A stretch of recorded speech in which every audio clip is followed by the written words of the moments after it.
நாம் யாவரும் கண்களை மூடி நாம் ஜெபிப்போம். இந்த 8ஆவது மாதத்தை முடிக்கப் போகிறோம். இந்த 2025 வருடத்தில் 8 மாதத்தை முழுவதுமாக இன்றைய தினத்தோடு முடிக்கப் போகிறோம். நாம் ஜெபிப்போம். பிதாவே, இந்த நல்ல வேலைக்காய் நன்றி செலுத்துகிறோம். இந்த 2025 ஆண்டில் 8 மாதங்கள் எங்களை தொடர்ந்து நடத்தி வந்த தயவுக்காய் ஸ்தோத்திரம்ப்பா. ஆண்டவரே, இன்றைய நாள் மட்டும் நீர் எங்களை நடத்தி வந்த தயவுக்காக ஸ்தோத்திரம். இந்த 8 மாதங்கள் கண்ணின் மணி போல நீர் எங்களை காத்தருளினருக்காய் ஸ்தோத்திரம். எங்களுடைய எல்லா காரியத்திலும் உங்களுடைய கரம் எங்களோடு கூட இருந்ததற்காய் ஸ்தோத்திரம்ப்பா.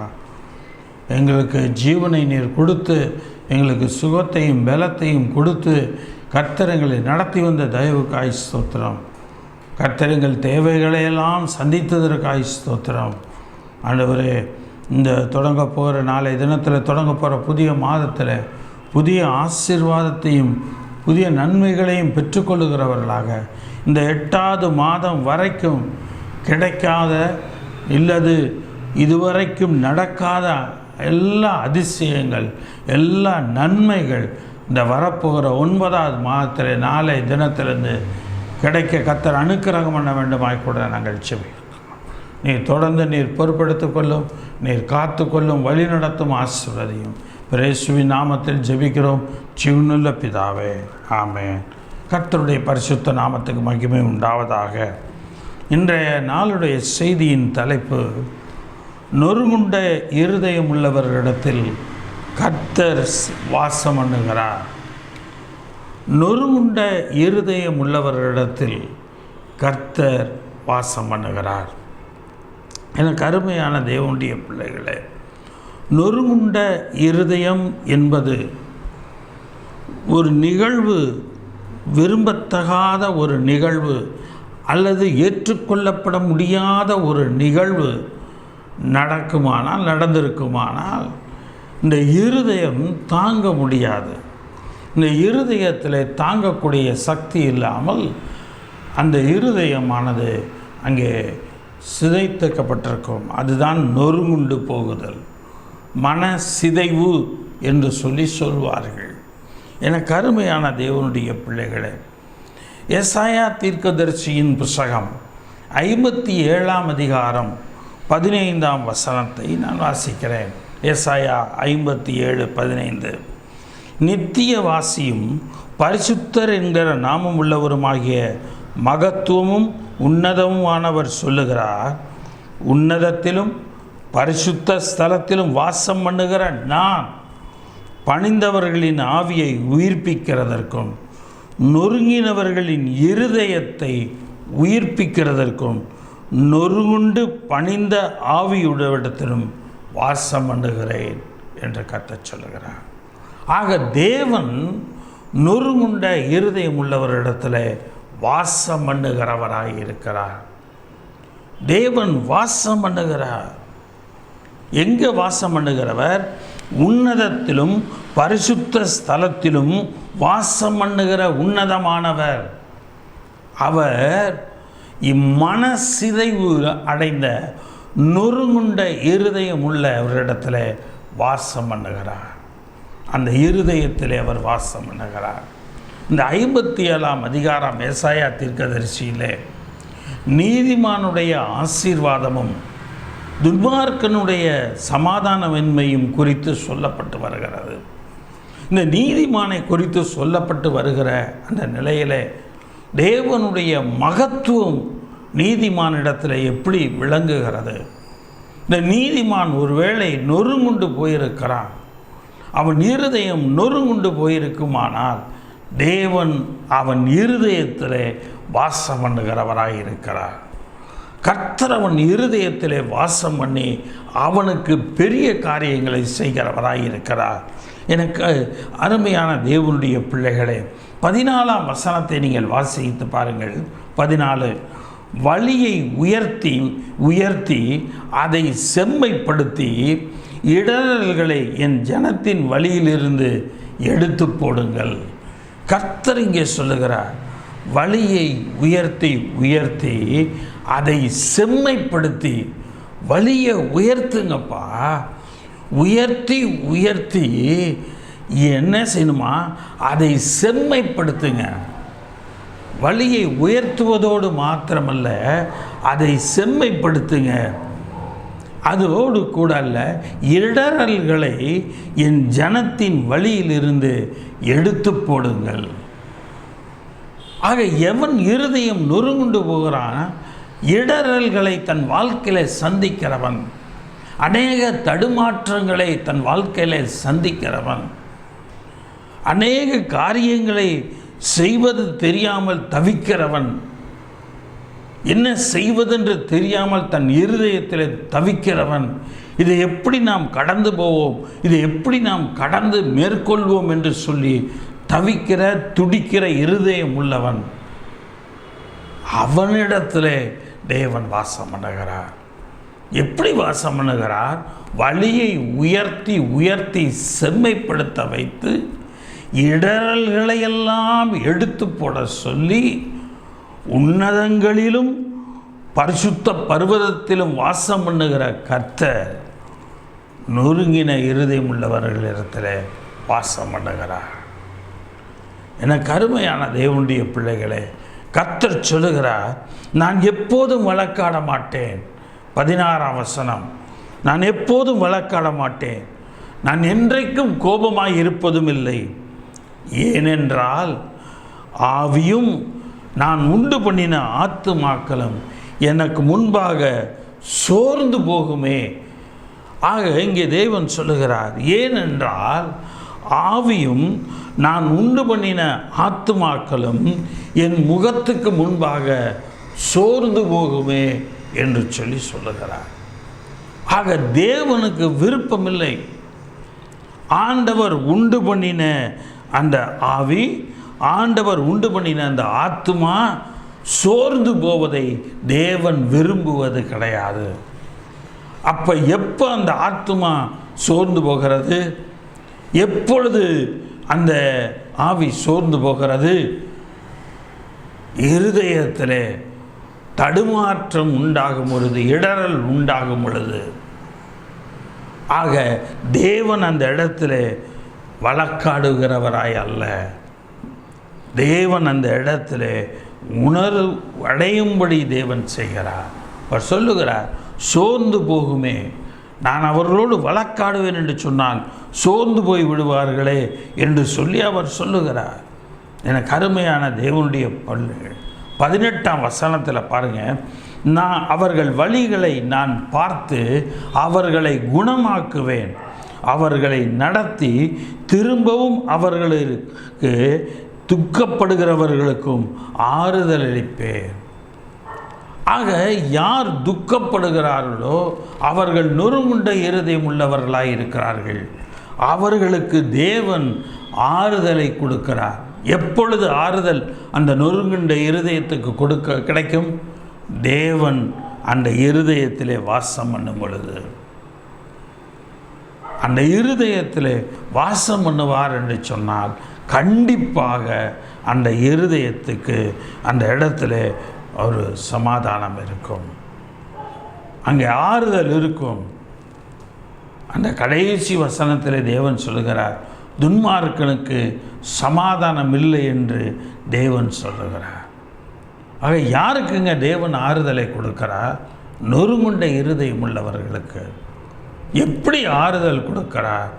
உள்ளே வாசம் பண்ணி ஆறுதல் கொடுக்கிறவராயிருக்கிறார்.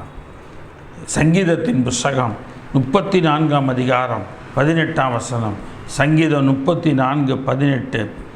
நொறுங்குண்ட இருதயம் உள்ளவர்களுக்கு கர்த்தர் சமீபமாயிருந்து நறுங்குண்ட ஆவி உள்ளவர்களை ரட்சிக்கிறார்.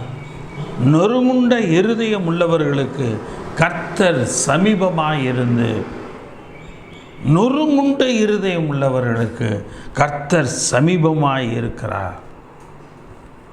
நறுங்குண்ட ஆவி உள்ளவர்களை ரட்சிக்கிறார். ஆக வாசம் பண்ணுகிற தேவன் சமீபத்திலே இருக்கிறார்.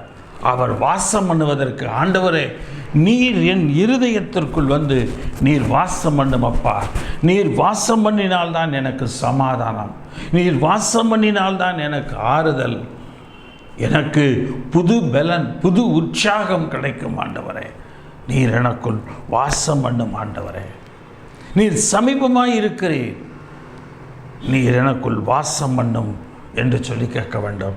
ஏசாயா தீர்க்கதரிசியின் புஸ்தகம் 66ஆம் அதிகாரம் 2ஆம் வசனம். ஏசாயா 66:2. என்னுடைய கரம் இவைகளையெல்லாம் சிருஷ்டித்ததினால் இவைகளையெல்லாம் உண்டாயின என்று கர்த்தர் சொல்லுகிறார். என்னுடைய கரம் இவைகளையெல்லாம் சிருஷ்டித்ததினால் இவைகளெல்லாம் உண்டாயின என்று கர்த்தர் சொல்லுகிறார். ஆனாலும் எல்லாம் உண்டாச்சு, ஆனாலும் சிறுமைப்பட்டு தன் ஆவியில் நொறுங்குண்டு என் வசனத்துக்கு நடுங்குகிறவனையே நான் நோக்கி பார்ப்பேன் என்று கர்த்தர் சொல்லுகிறார். எப்படியா? சிறுமைப்பட்டவன் தன் ஆவியிலே நொறுங்குண்டு, இருதயத்திலே நொறுங்குண்டு என் வசனத்துக்கு, கர்த்தருடைய வார்த்தைக்கு நடுங்குகிறவனை கர்த்தர் நோக்கி பார்க்கிறார். கர்த்தருடைய கண்கள் எவ்விடத்திலும் இருந்து நல்லோரையும் தீயோரையும் நோக்கி பார்க்கிறது என்று பார்க்கிறோம். நீதிமொழிகளின் புஸ்தகம் 15ஆம் அதிகாரம் 3ஆம் வசனம். நீதிமொழிகள் 15:3 கர்த்தருடைய கண்கள் எவ்விடத்திலும் இருந்து நல்லோரையும் தீயோரையும் நோக்கி பார்க்கிறது. ஆக பார்க்கிற அந்த தேவன் நொறுங்குண்ட அந்த இடத்துல வாசம் பண்ணுகிறார். சங்கீதத்தின் புஸ்தகம் 80ஆம் அதிகாரம் 1ஆம் வசனத்திலே பார்க்கிறோம். 81-3 வசனங்கள். இஸ்ரவேலின் மேய்ப்பரே, யோசேப்பை ஆட்டு மந்தையைப் போல நடத்துகிறவரே, செவிகொடும். கேருபீன்கள் மத்தியில் வாசம் பண்ணுகிறவரே, பிரகாசியும் என்று சொல்லுகிறார். இஸ்ரவேலின் மேய்ப்பரே, யோசேப்பை ஆட்டு மந்தையைப் போல நடத்துகிறவரே, செவிகொடும், எனக்கும் செவிகொடும். யாக்கோபுக்கு செவி கொடுத்தவர், இஸ்ரவேல் என்கிற யாக்கோபுக்கு செவி கொடுத்தவர், அவர் பிள்ளை யோசேப்புக்கு செவி கொடுத்தவர், எனக்கும் செவி கொடும். நீர் கேருபீன்கள் மத்தியில் வாசம் பண்ணுகிறவர், என் இருதயத்தில் எனக்கு வாசம் பண்ணும். ஆண்டவரே இந்த இடத்துல சொல்லுகிறான், தேவனே எங்களை திருப்பி கொண்டு வாரும், உமது முகத்தை பிரகாசிக்க பண்ணும், உம்முடைய முகத்தை எங்கள் மேல் பிரகாசிக்க பண்ணும், அப்பொழுது நாங்கள் ரட்சிக்கப்படுவோம். ஆக தேவன் வாசம் பண்ணும் பொழுது ஒரு பிரகாசம் உண்டாகிறது. கர்த்தருடைய முகத்தின் பிரகாசம் நமக்கு ரட்சிப்பை கொடுக்கிறது என்று சொல்லி பார்க்கிறோம். எனக்கு அருமையான தேவனுடைய பிள்ளைகளே, மோசே தேவனுடைய பிரசன்னத்தை பார்த்த பொழுது அவனுடைய முகம் பிரகாசித்தது. அவனுடைய முகத்தை பார்க்க முடியாதபடிக்கு ஜனங்கள் எல்லாரும் முக்காடிட்டுக் கொள்ளுகிறார்கள். அந்த அளவுக்கு அவனுடைய அவன் தேவன் பிரகாசிக்க பண்ணுகிறார். ஆக தேவன் நமக்குள் வாசம் பண்ணுவார் என்று சொன்னால் நாம் பிரகாசிக்கிறவர்களாக இருப்போம். தேவன் நம்மை ஆட்டு மந்தையை நடத்துவது போல, யோசேப்பை எப்படி நடத்தினாரோ அதுபோல நம்மை நடத்துகிறவராய் இருக்கிறார். சங்கீதத்தின் புஸ்தகம் 113ஆம் அதிகாரம் 5ஆம் வசனம். சங்கீதம் 113:5. உன்னதங்களில் வாசம் பண்ணுகிற நம்முடைய தேவனாகிய கர்த்தருக்கு சமானமானவர் யார்? உன்னதங்களில் வாசம் பண்ணுகிற நம்முடைய தேவனாகிய கர்த்தருக்கு சமானமானவர் யார்? உன்னதங்களில் வாசம் பண்ணுகிறவர், அவர் நொறுங்குண்ட இருதயத்திலும் வாசம் பண்ணுகிறார். அவருக்கு சமானமானவர் யார் என்று சொல்லி இங்கே கேள்வி எழும்புகிறார். கேட்கிறான் சங்கீதக்காரன்.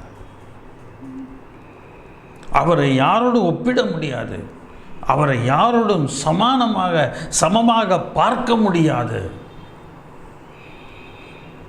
என கருமையான தேவச்சனமே, ஏசாயா தீர்க்கதரிசியின் புத்தகம் 37 அதிகாரம் 16 ஏசாயா 37:16, சேனைகளின் கர்த்தாவே, கேருபீன்களின் மத்தியில் வாசம் பண்ணுகிற இஸ்ரவேலின் தேவனே,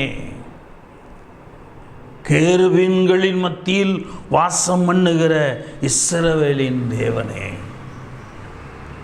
அவர் கேருபீன்களின் மத்தியிலே வாசம் பண்ணுகிறார். அந்த தேவன் நம்முடைய நொறுங்குண்ட இருதயத்துக்குள்ளும் வாசம் பண்ணுகிறார். இந்த 8 மாதத்தை நான் முடிக்கப் போகிற இந்த ஞாயிற்றுக்கிழமையோடு இதுவரைக்கும் என்னுடைய வாழ்க்கையில் இத்தனை வருடங்களாக, இத்தனை மாதங்களாக நான் எவ்வளவோ ஜெபிக்கிறேன், எவ்வளவோ நான் தேவனிடத்தில் கண்ணீரோடு ஜெபிக்கிறேன், தனித்து ஜெபிக்கிறேன், தேவனுடைய வார்த்தைகளையெல்லாம் கேட்கிறேன், தேவனுடைய வசனங்களையெல்லாம் வாசிக்கிறேன். ஆனாலும் என் வாழ்க்கையில் இந்த 8 மாதத்தை முடிக்கப் போகிறேன். இன்னும் எனக்கு நன்மை கிடைக்கவில்லையே, இன்னும் எனக்கு ஆசீர்வாதம் கிடைக்கவில்லையே, இன்னும் எனக்கு பெரிய இடர்கள் இருக்கிறது. இந்த இடர்களெல்லாம் எப்பொழுது நீங்க போகிறது? இன்றைய நாளில் நீங்க போகிறது. ஏனால் வேதம் தெளிவாய் சொல்லுகிறது.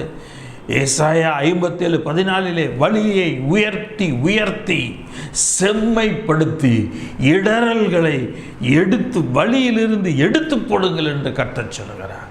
இந்த நாளிலிருந்து உங்களுடைய வாழ்க்கையில் எல்லா இடரல்களையும் கர்த்தர் எடுத்து போகிறார்.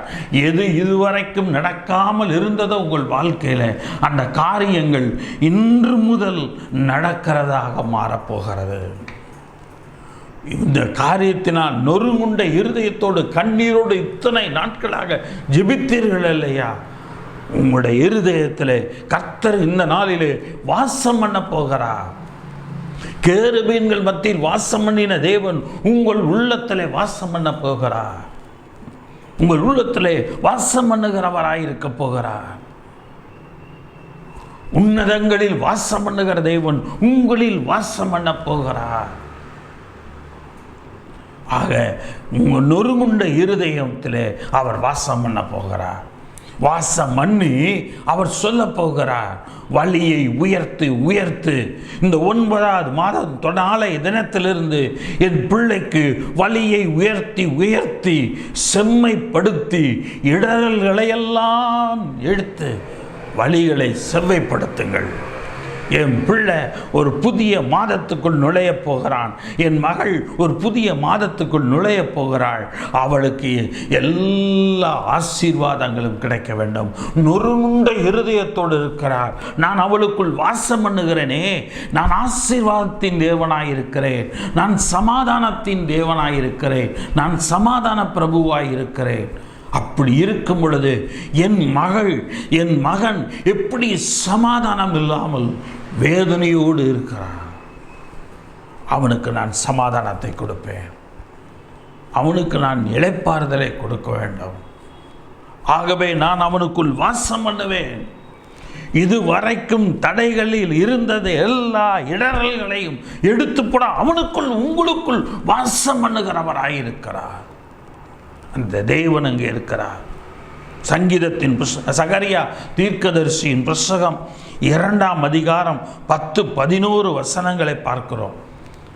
சகரியா 2 அதிகாரம் 10-11 வசனங்கள். சியோன் குமாரத்தியே, கம்பீரித்து பாடு. இதோ நான் வந்து உன் நடுவில் வாசம் பண்ணுவேன். சியோன் குமாரத்தியே, கம்பீரித்து பாடு. இதோ நான் வந்து உன் நடுவில் வாசம் பண்ணுவேன். இந்த செய்தியை கேட்டு கொண்டிருக்கிற என கருமையான தேவனுடைய பிள்ளையே, நீ கேள், கம்பீரித்து இனிமேல் பாடு. இதோ உங்கள் நடுவில் வந்து கர்த்தர் ஆசீர்வதிக்கப் போகிறார்.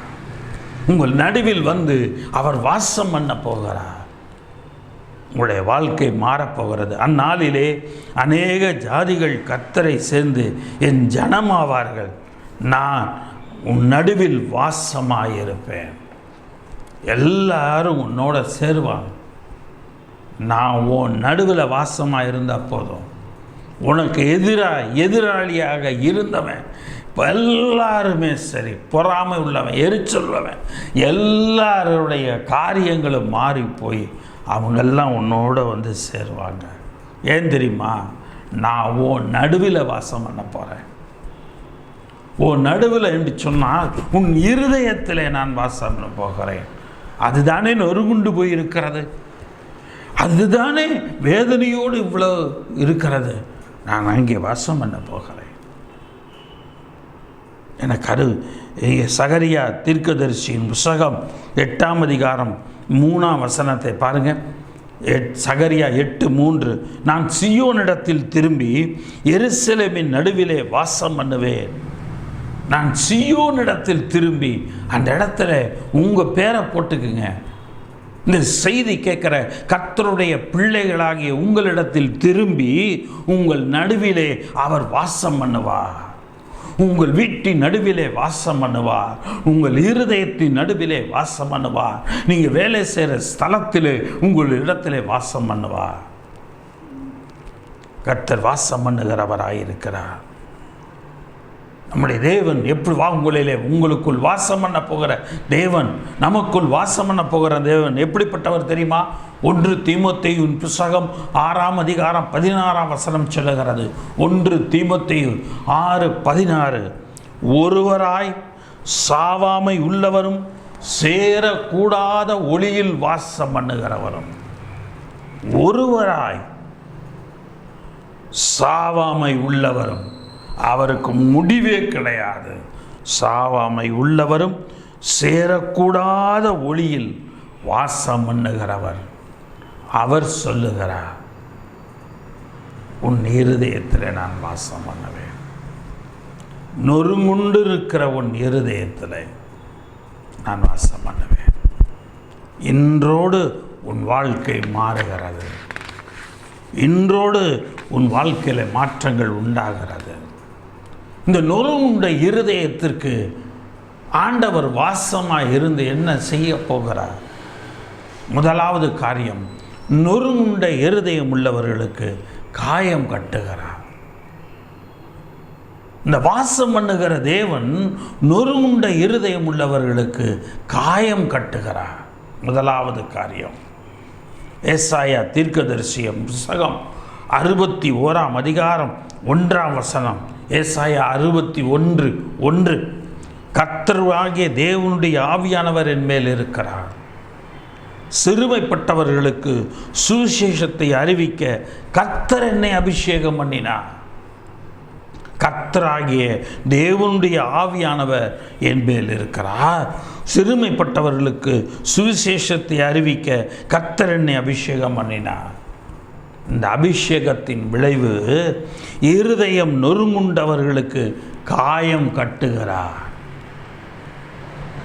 முதலாவது காரியம், இருதயம் நொறுங்குண்டவர்களுக்கு காயம் கட்டுகிறவராய் தேவன் இருக்கிறார்.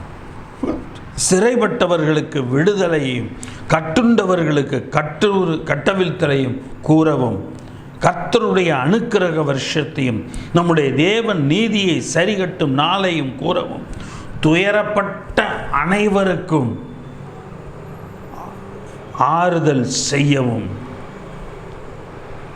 துயரப்பட்ட அனைவருக்கும் ஆறுதல் செய்யவும், சீயோனிலே துயரப்பட்டவர்களை சீர்படுத்தவும், அவர்களுக்கு சாம்பலுக்கு பதிலாக சிங்காரத்தை இந்த 31ஆம் தேதி 8ஆம் மாதத்திலிருந்து உங்களுக்கு சீர்படுத்த, உங்களுக்கு இனிமேல் சாம்பலுக்கு பதிலாக சிங்காரத்தையும், துயரத்துக்கு பதிலாக ஆனந்த தைலத்தையும், ஒடுங்கின ஆவிக்கு பதிலாக துதியின் உடையையும் கொடுக்கவும் அவர் என்னை அனுப்பினார். அவர்கள் கர்த்தர் தம்முடைய மகிமைக்கென்று நாட்டின நீதியின் விருட்சங்கள் எனப்படுவார்கள். யார்? நீங்கள் தான். நீங்கள் கர்த்தர் தம்முடைய மகிமைக்கென்று நாட்டின நீதியின் விருட்சங்களாயிருக்கிறீர்கள். அவர் உங்களில் மகிமைப்படும்படியாக அவர் உங்கள் நொறுங்குண்ட இருதயத்தை காயம் கட்டுகிறார். அவர் உங்கள் நொறுங்குண்ட இருதயத்தை காயம் விட்டும்போது அந்த இடத்துல தேவன் அந்த இடத்துல நீதியின் விருட்சமாக நம்முடைய வாழ்க்கையை மாற்றுகிறார். துயரத்துக்கு பதிலாக அந்த இடத்துல ஆனந்த தைலத்தை தருகிறார். ஒடுங்கின ஆவிக்கு பதிலாக துதியின் உடையை தேவன் தருகிறார். இதே வசனத்தை லூக்கா எழுதின சுசேஷம் 4ஆம் அதிகாரம் 18ஆம் வசனம், லூக்கா 4:18 பார்க்கிறோம். கர்த்தருடைய ஆவியானவர் என் மேல் இருக்கிறார், தரித்திரருக்கு சுவிசேஷத்தை பிரசங்கிக்கும்படி என்னை அபிஷேகம் பண்ணினார், இருதயம் நொறுங்குண்டவர்களை குணமாக்கவும். ஆண்டவராகிய இயேசு கிறிஸ்து வாசித்த வார்த்தை தேவாலயத்தில் கர்த்தருடைய ஆவியானவர், பிதாவான ஆவியானவர் என் மேல் இருக்கிறார், தரித்திரருக்கு சுவிசேஷத்தை பிரசங்கிக்கும்படி என்னை அபிஷேகம் பண்ணினார், இருதயம் நறுங்குண்டவர்களை குணமாக்க தேவன் பிதா என்னை அனுப்பியிருக்கிறார். ஆக ஆண்டவராகிய இயேசு கிறிஸ்து வந்து இங்கே செய்த காரியம், இருதயம் நொறுங்குண்டவர்களை குணமாக்கினார். சிறைப்பட்டவர்களுக்கு விடுதலையும் குருடருக்கு பார்வையும் பிரசித்தப்படுத்தவும் நொறுங்குண்டவர்களை விடுதலையாக்கவும். இந்த நாளோடு உங்களுக்கு விடுதலை உண்டு, நிச்சயமாகவே உண்டு. லூக்கா 4:18 இயேசு சொன்னபடி நொறுங்குண்ட உங்கள் இருதயத்துக்கு விடுதலையை தேவன் இந்த நாளிலிருந்து தரப்போகிறார். நீங்கள் தொடங்க போகிற புதிய மாதத்தை நீங்கள் ஆசீர்வாதத்தோடு தொடங்க போகிறீர்கள்.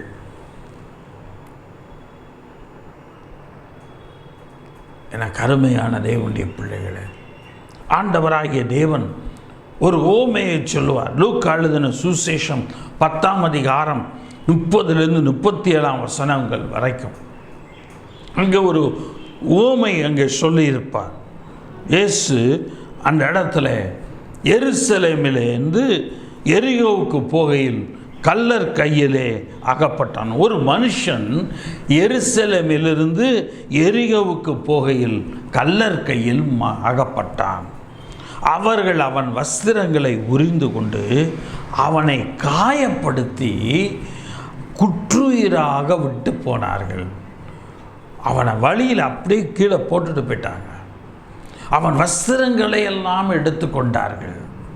குற்றுயிராக அவனை அடித்து காயப்படுத்தி அவனை விட்டுட்டு போயிட்டாங்க. அந்த வழியிலே ஆசாரியன் வருகிறான். வேதங்களை நன்றாக கற்று தேர்ந்தவன், தேவ அபிஷேகம் பெற்றவன் ஆசாரியன். அவன் அந்த இடத்துல வருகிறான். அவன் தேவனுக்கு ஆராதனை செய்வதற்காக தேவாலயத்துக்கு போகிறான். அவன் இவனை பார்க்கிறான். பார்த்து என்ன செய்தானாம், தற்செயலாய் ஒரு ஆசாரியன் அந்த வழியை வந்து அவனை கண்டு பக்கமாய் விலகி போனான். பக்கமாய் விலகி போனான். ஒரு ஆசாரியனுக்குள் இருக்க வேண்டியது இரக்கம். நம்முடைய ஆண்டவராகிய இயேசு கிறிஸ்து பிரதான ஆசாரியராக இருக்கிறார். நமக்கு இருக்க வேண்டியது, அவருக்குள் இருந்தது அந்த இரக்கம். அவர் நமக்குள் வாசம் பண்ணுகிறார். அங்கே அவன் பக்கமாய் விலகி போனான். ஆனால் நம்முடைய பிரதான ஆசாரியராகிய இயேசு விலகி போகிறவர் அல்ல. அந்தப்படியே லேவியனும் வருகிறான். தேவாலயத்திலே வேலை செய்வதற்காக தெரிந்துபட்டவன். அவனும் என்ன செய்தானாம், அந்த பக்கமாய் விலகி போனான். அவனை பார்த்துட்டு அவனும் பக்கமாய் விலகி போகிறான். இவர்கள் எல்லாருமே வேதங்களை கற்றவர்கள், தேவனுடைய ஆலயத்திலே தேவனுடைய சமூகத்தில் இருக்கிறவர்கள். எவ்வளவு இரக்க குணம் இருக்க வேண்டும், எவ்வளவு இரக்க சுபாவம் உள்ளவர்களாக இருக்க வேண்டும். ஆனால் இவர்களுக்குள் இரக்கமே இல்லை. அவனை பார்த்து விலகி போனார்கள். ஆனால் அந்த வழியிலே ஒரு சமாரியன் வருகிறான். அந்த சமாரியன் ஒருவன் பிரயாணமாய் வருகிறான். அவன் பிரயாணம் போகிறான். அவன் பிரயாணமாய் வருகையில் அவனை கண்டு, வர வழியில் அவனை பார்க்கிறான். அவனை கண்டு மனதுருகுகிறான். மனதுருகி, அவனை கண்டு மனதுருகி கிட்ட வந்து, மனதுருகுவதோடு மாத்திரமல்ல, கிட்ட வருகிறான். அவனிடத்திலே கிட்ட வந்து அவனுடைய காயங்களிலே எண்ணெயையும் திராட்சரசமும் வார்த்து, அந்த காயங்களை ஆற்றுவதற்கு தேவையான எண்ணெயையும் திராட்சரசத்தையும் வார்த்தான். அவனுடைய காயங்களை கட்டினான். அவனை தன் சுய வாகனத்தின் மேல், தன்னுடைய சுய வாகனத்தின் மேல் ஏற்றி சத்திரத்துக்கு கொண்டு போகிறான். எங்கே கொண்டு போய் சேர்க்க வேண்டுமோ அங்கே கொண்டு போய் சேர்க்கிறான். இந்த சமாரியன் தான் நம்மை நடத்துகிற ஆண்டவராகிய இயேசு கிறிஸ்து. நமக்காக பிதாவின் வலது பாரிசத்திலே அமர்ந்து பரிந்து பேசி கொண்டு இருக்கிற நமது இயேசு கிறிஸ்து. அந்த நல்ல சமாரியனாகிய இயேசு கிறிஸ்து நம்மிடத்தில் கிட்ட வந்து வாசம் பண்ணுகிறார். நமக்குள் வாசம் பண்ணுவதோடு மாத்திரமல்ல, நம்முடைய காயங்களிலே அவர் அபிஷேக எண்ணெயை ஊற்றுகிறார், திராட்சரசத்தை வார்க்கிறார், நம்முடைய காயங்களை, இருதயத்தின் காயங்களை கட்டுகிறார். வருத்தப்பட்டு பாரம் சுமக்கிறவர்களே, நீங்கள் எல்லோரும் என்னண்டைக்கு வாருங்கள், உங்கள் பாரத்தை என் மேலே இறக்கி வச்சிருங்க, என்னுடைய நுகத்துங்க எடுத்துக்குங்க, அது லகுவாய் இருக்கும். ஆக இங்கே பாரத்தை இயேசு எடுத்துக்கொள்ளுகிறார் வசனத்தின்படி. அப்ப கர்த்தர் மேல் உன் பாரத்தை வைத்து விடு, அவர் உன்னை ஆதரிப்பார். கர்த்தர் மேல் நம்முடைய பாரத்தை வைக்கணுங்க. ஆண்டவரிடத்தில் நாம் சொல்ல வேண்டும், ஆண்டவரே, இந்த காரியத்தினால் நான் தவிக்கிறேன், இந்த காரியம் இன்னும் நடக்காமல் இவ்வளவு தடையாக இருக்கிறபடியினால் நான் தவிக்கிறேன், என் மனது உடைந்து தவிக்கிறேன், எனக்கு ஒரு ஆறுதல் தேவை, ஒரு தேற்றுதல் தேவை. என்னை ஆண்டவரே, நல்ல சமாரியனாகிய நீ ஆண்டவரே, குற்றுயிராக இருக்கும் என் இருதயத்தை பார்த்து, என் தனிமை வேதனையை பார்த்து, என்ற யாரிடம் சொல்வது, யாரிடம் என்னுடைய வேதனைகளை கொட்டி தீர்ப்பது, யார் எனக்கு நியாயம் செய்வார், யார் எனக்கு நன்மையானதை செய்வார் என்று சொல்லி நான் தேடிக்கொண்டிருக்கிறேன். ஆனால் நல்ல சமாரியனாகிய நீர் என்னிடத்தில் வந்து, என் கிட்ட வந்து என் இருதய காயங்களை எல்லாம் கட்டும் ஆண்டவரே, கட்டி உம்முடைய சார்பிலே என்னை எடுத்துக்கொள்ளும் அப்பா. என் வலது பாரிசத்திலே வாசம் பண்ணுகிறார் கர்த்தர். நம்முடைய வலது பக்கத்திலே நமக்கு நிழலாயிருக்கிறார் கர்த்தர். நமக்கு அது தெரியலை. ஆக இங்கே சுய வாகனத்தின் மேல் அவன் ஏற்றிக்கொண்டான். அதுபோல கர்த்தர் மேல் பாரத்தை வச்சிருங்க. இன்னைக்கு அவர் காயம் கட்டுகிறார். எதற்காக வாசம் பண்ணுகிறார்? உங்களுடைய நொறுங்குண்ட இருதயத்தை காயம் கட்டுவதற்காக வாசம் பண்ணுகிறார். சத்திரத்துக்கு கொண்டு போய் அவனை பராமரித்தான். ஆக ஆண்டவர் இந்த நாளிலிருந்து உங்களை பராமரிக்க போகிறார். அவர் உங்களை பராமரிக்கிறவராய் இருக்கிறார். நிச்சயமாய் சொல்லுகிறேன், இந்த ஆகஸ்ட் மாதம் இந்த 31ஆம் தேதி ஞாயிற்றுக்கிழமை இந்த நாளிலிருந்து தேவன் உங்களை பராமரிக்கிறவராய் இருக்க போகிறார். யார் எனக்கு நன்மை செய்வார், யார் எனக்கு செம்மையான காரியங்களை செய்வார்கள், யார் எனக்கு இந்த காரியங்களையெல்லாம் வாய்க்க பண்ணுவார்கள், உதவுவார்கள் என்று கதறுகிறீர்களா? நொறுமுண்ட இருதயத்தோடு செய்தி கேட்டுக்கொண்டிருக்கிறீர்கள் இல்லையா? உங்களை பார்த்து தேவன் சொல்லுகிறார், நான் உன்னை பராமரிப்பேன். நொறுமுண்ட உன் இருதயத்துக்குள் நான் வாசம் பண்ணி நான் உன்னை பராமரிப்பேன் என்று கர்த்தர் உங்களுக்கு சொல்லுகிறார். ஆக நொறுமுண்ட உங்கள் இருதயங்களை காயம் கட்டி அப்படியே விட்டு விடுவதல்ல, தேவன் பராமரிக்கிறார். எங்கே நீங்கள் இருந்தால் நீங்கள் சுகமாக இருக்க முடியுமோ அந்த இடத்துக்கு உங்களை கொண்டு போவார். சத்திரத்துக்கு இவனை கொண்டு போனான் சமாரியன். நல்ல சமாரியனாக ஆண்டவர் உங்களை தேவ சபைக்கு கூட்டி கொண்டு போவார், தேவ ஆலயத்துக்கு கூட்டி கொண்டு போவார், தேவ வசனங்களை கேட்க பண்ணுவார். அந்த இடத்துல அந்த சத்திரக்காரனிடத்தில் காசையும் கொடுத்து, இவனுக்கு சுகமாகும் வரைக்கும் இவனுக்கு எல்லாவற்றையும் செய், இவனுக்கு பணம் பத்தவில்லை என்று சொன்னான், நான் திரும்ப வரும்பொழுது அந்த தேவைகளுக்குரிய செலவழித்ததெல்லாம் நான் கொடுக்கிறேன் என்று சொல்லுகிறார். ஆக நமக்காக தேவன் அந்த இடத்துல பரிந்து பேச ஆளை வைப்பாருங்க. இது நாள் வரைக்கும் உங்களுக்காக பரிந்து பேச யாரும் இல்லைல்ல, இனிமே இருப்பாங்க. கர்த்தர் உங்களை பராமரிக்க தொடங்கிட்டாருங்க. எல்லாரையும் மாற்ற தொடங்கிடுவார். எப்படி பராமரிக்கணும்னு அவருக்கு தெரியும். யார் மூலமாக உங்களை பராமரிக்க வேண்டும் என்று அவருக்கு தெரியும். உங்கள் தனிமையிலே யார் உங்களை பராமரிக்க வேண்டும் என்று அவருக்கு தெரியும். உங்கள் நொறுமுண்ட இருதயத்தை காயம் கட்டுவது அவருக்கு தெரியும்.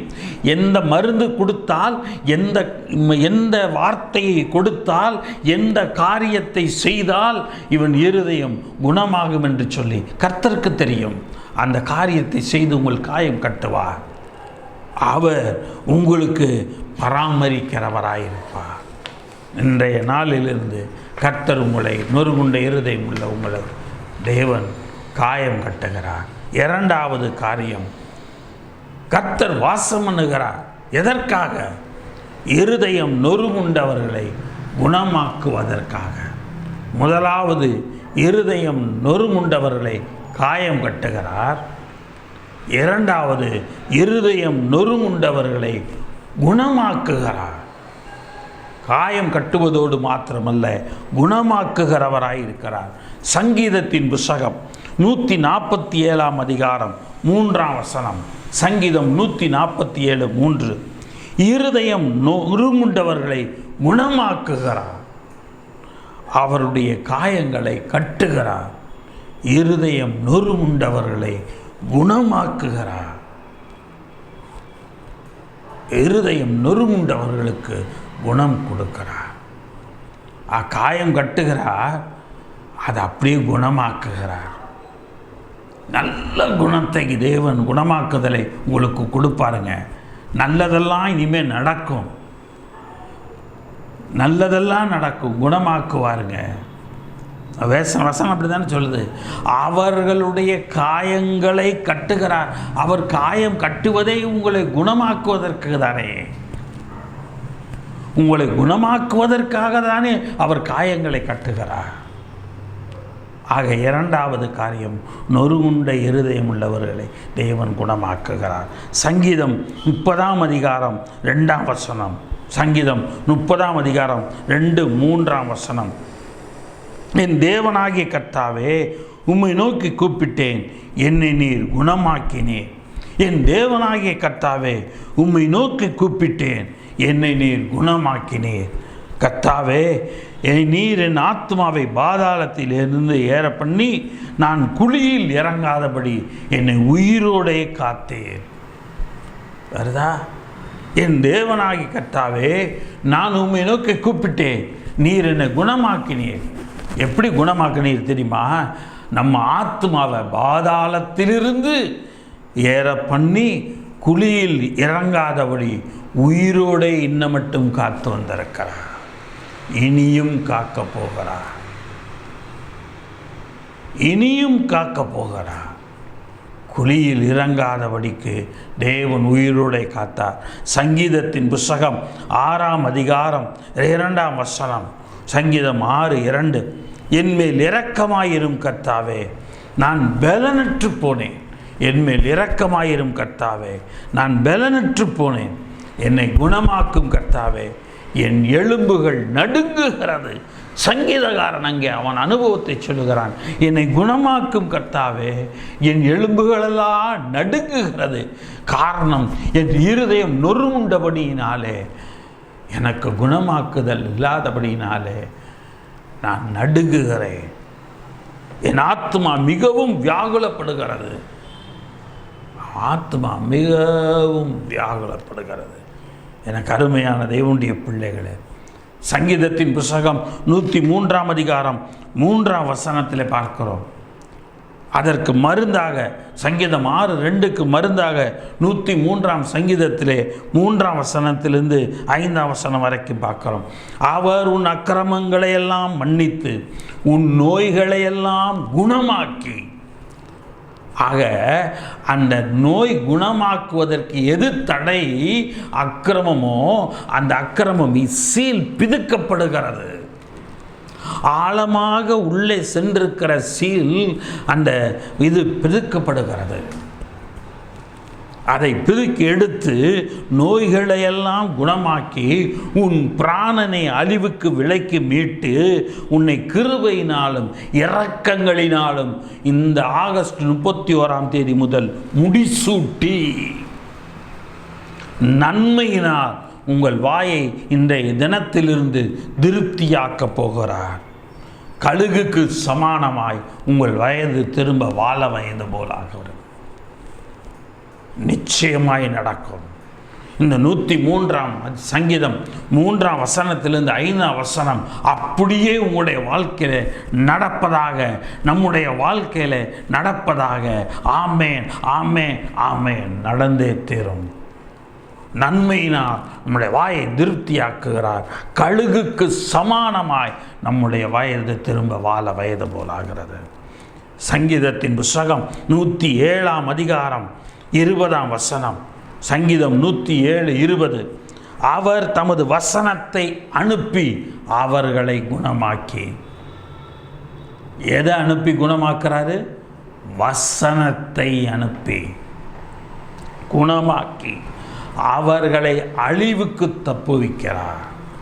ஆக குணமாக்குதல் நொறுமுண்ட இருதயத்துக்கு எதில் தெரியுமா இருக்கு? வசனத்தில் தான் இருக்கு. காயம் கட்டுதலும் வசனத்தில் தான், குணமாக்குதலும் வார்த்தையில் தான், தேவ வசனமாகிய வார்த்தையில் தான். ஆக தேவன் அங்கே அழிவுக்கு தப்புவிக்கிறார் குணமாக்கி. இரண்டாவது காரியம், தேவன் நொறுங்குண்டவர்களை குணமாக்குகிறார். தேவன் குணமாக்குகிறவராக இருக்கிறார் என்று சொல்லி பார்க்கிறோம். அவர் சொல்லுகிறார் ஓசியா 14ஆம் அதிகாரம் 4ஆம் வசனத்திலே, ஓசியா 14:4, நான் அவர்கள் சீர்கேட்டை குணமாக்குவேன், அவர்களை மனப்பூர்வமாய் சிநேகிப்பேன், என் கோபம் அவர்களை விட்டு நீங்கிற்று. இந்த 31ஆம் தேதி சொல்கிறாருங்க, நம்முடைய சீர்கேட்டை அவர் குணமாக்குவாராம், நம்மை மனப்பூர்வமாய் சிநேகிப்பாராம், அவருடைய கோபம் நம்மை விட்டு நீங்கிருச்சா. இதை விட வேறு என்னங்க வேணும்? வாக்கு தத்துவம். நம்முடைய பிராணனை அழிவுக்கு விலைக்கு மீட்டுறாரு, நம்மளை குணமாக்கிறாரு, நம்ம அக்கிரமங்களை எல்லாம் மன்னிச்சிடுறாரு. இந்த இடத்துல பார்க்கிறோம், குணமாக்குகிறார், சிநேகிக்கிறார், அவருடைய கோபத்தை நம்மளை விட்டு விளைக்கிறார். கவலையப்படாதீங்க. கடைசியாக மூன்றாவது காரியம், எதற்காக தேவன் வாசம் பண்ணுகிறார்? இருதயம் நொறுங்குண்டவர்களை உயிர்ப்பிப்பதற்காக. முதலாவது காயம் கட்டுவதற்காக, இரண்டாவது குணமாக்குகிறார், மூன்றாவது உயிர்ப்பிக்கிறார். ஒரு விபத்தில் அடிபடுகிறார்கள், அடிபட்டவர்கள் அந்த இடத்துல மயக்கத்தில் இருக்கிறார்கள், ஆஸ்பத்திரிக்கு கொண்டு போகிறாங்க, ட்ரீட்மெண்ட் கொடுக்கிறார்கள். அந்த மருந்துகள் ஏற்றுக்கொள்ளப்பட்டு அவன் உயிர்ப்பிக்கப்பட வேண்டும். கண் விழித்து மறுபடியும் தன்னிடத்தில் தன்னை சுற்றிலும் இருக்கிற உறவுகளிடத்தில் எல்லாரிடத்திலும் பேச வேண்டும். உயிர்ப்பிக்கப்பட்டவனாக அவன் பேச வேண்டும். ஆக காயம் கட்டுவதோடு மாத்திரமல்ல, அவன் குணமாக்கப்பட வேண்டும். குணமாக்கப்படுவதோடு மாத்திரமல்ல, அந்த குணமாக்கப்பட்ட பிற்பாடு அவன் உயிர்ப்பிக்கப்பட வேண்டும். ஏசாயா தீர்க்கதரிசியின் புத்தகம் 57 அதிகாரம் 15 வசனம். ஏசாயா 57:15. நித்திய வாசியும் பரிசுத்தர் என்னும் நாமம் உள்ளவருமாகிய மகத்துவமும் உன்னதமுமானவர் சொல்லுகிறார். வசனம் சொல்லுகிறது, மகத்துவமும் உன்னதமுமானவர் சொல்லுகிறார். அவர் மகத்துவம் உள்ளவர், உன்னதமானவர். அவர் சொல்லுகிறார், உன்னதத்திலும் பரிசுத்த ஸ்தலத்திலும் வாசம் பண்ணுகிற நான் பணிந்தவர்களின் ஆவியை உயிர்ப்பிக்கிறதற்கும் நொறுங்கினவர்களின் இருதயத்தை உயிர்ப்பிக்கிறதற்கும். ஆக பணிந்தவர்களின் ஆவியை உயிர்ப்பிக்கிறார், நொறுங்கினவர்களின் இருதயத்தை உயிர்ப்பிக்கிறார். அந்த இடத்துல ஆக காயம் கட்டுகிறார், குணமாக்குகிறார், உயிர்ப்பிக்கிறார்.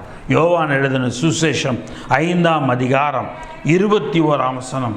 யோவான் எழுதின சுசேஷம் 5 அதிகாரம் 21 வசனம். பிதாவானவர் மரித்தோரை எழுப்பி உயிர்ப்பிக்கிறது போல குமாரனும் தமக்கு சித்தமானவர்களை உயிர்ப்பிக்கிறார். பிதாவானவர் மரித்தோரை எழுப்பி உயிர்ப்பிக்கிறது போல குமாரனும் தமக்கு சித்தமானவர்களை, இயேசு கிறிஸ்துவும் தமக்கு சித்தமானவர்களை உயிர்ப்பிக்கிறார். அதனால தான் சொல்கிறாரு, உன் பாரத்தை என் மேலே வச்சிரு, நீ சுமந்துக்கிட்டே இருந்தீன்னா நீ காயத்திலேயே இருப்ப, உன் காயம் ஆறாது. ஆக நான் காயம் கட்டுறேன், நான் உன்னை குணமாக்குறேன், உன்னை உயிர்ப்பிக்கவும் செய்வேன். ஆக இந்த 31ஆம் தேதியிலிருந்து செத்து போய் கிடக்கிற என்ன ஒன்றுமே நடக்காமல் படுத்த படுக்கையாக கோமாவாக இருக்கிற படுத்த படுக்கையிலே கிடக்கிற, கண் விழிக்காமல் எப்பொழுது வேண்டாலும் கண் விழிக்கலாம், ஆனால் எப்பொழுது கண் விழிக்குமார்கள் என்று சொல்ல முடியாது என்று சொல்லுவாங்களா.